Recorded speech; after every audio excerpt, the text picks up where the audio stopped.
ગાયત્રીનગરમાં રહેતા પોલીસકર્મીએ પોતાના ઘરે જીવનની દોર ટૂંકાવી લેતા પરિવારજનોમાં શોકનું મોજું ફરી વળ્યું હતું। ગાયત્રીનગરમાં રહેતા અને ભાવનગર પોલીસમાં ફરજ બજાવતા અશોકભાઈ ધરમસિંહભાઈ જમોડે પોતાના ઘરે ફાંસો ખાઈ લેતા તેમને 108 સેવા મારફતે સારવાર અર્થે ખસેડાયા હતા, જ્યાં ફરજ પરના તબીબે અશોકભાઈ જમોડને મૃત જાહેર કરતા પોલીસે જરૂરી કાર્યવાહી હાથ ધરી હતી।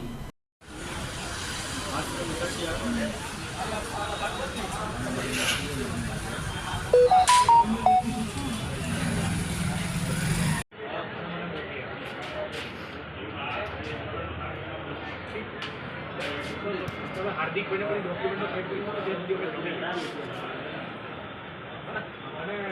फोन